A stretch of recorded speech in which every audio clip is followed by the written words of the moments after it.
salvation doesn't begin in church. It begins in the bedroom. In the silence before the phone, before the rush, before the world tries to define you. Billy Graham used to say, "Start every morning on your knees and you'll end the day on your feet." Because what you activate in those first hours sets the atmosphere for your thoughts, decisions, and resistance. Padre Pio, who fought darkness in prayer before the sun even rose, said, "The silence of dawn is where God speaks the loudest, and where the enemy fears the most." And maybe you're losing that battle in the very first minute, waking up on autopilot, with no direction, no consecration. Many want to be saved, but they follow routines that seal defeat before breakfast. This video isn't about theory, it's about spiritual practice. Because salvation isn't just a future promise. It's a daily construction. And it begins at sunrise. Waking up on autopilot may seem harmless, but spiritually, it's a dangerous drift. When you wake up already connected to noise, without presence, without intention, you're letting unconscious patterns decide for you.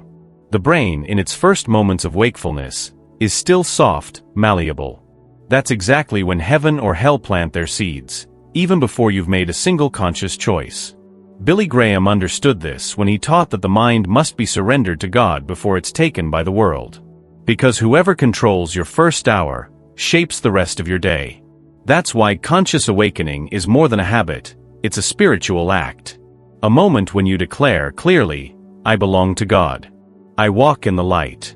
And today, He will lead me." Before the day pulls you apart, you decide who holds your soul. And that changes everything.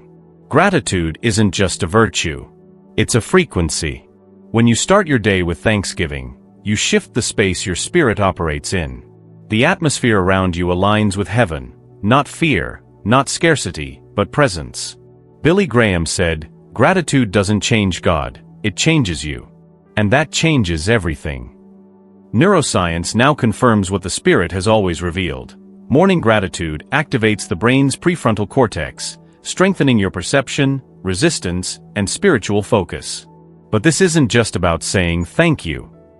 It's about declaring truth.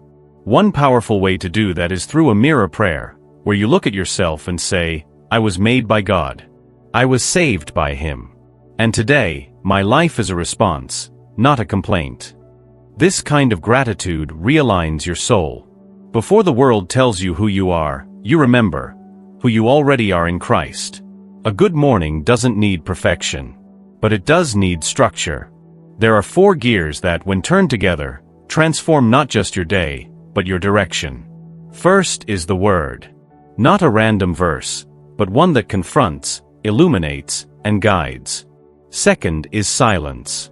Not passive, but active, a space where you truly listen for what the Spirit wants to say.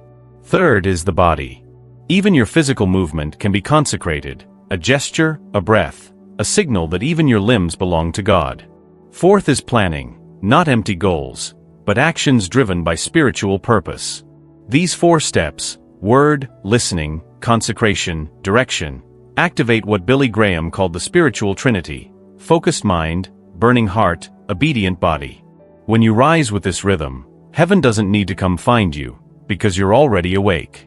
The first thought of the day is a seed. Billy Graham said, "The first thought of the day is like the first candle lit on the altar of the soul. It determines who will reign in you, anxiety or faith." C.S. Lewis wrote, "Each morning all your desires, good and bad, rush at you like wild animals, and you must push them back and listen for the other voice. That voice doesn't shout. It calls. But only those who still remember how to listen will hear."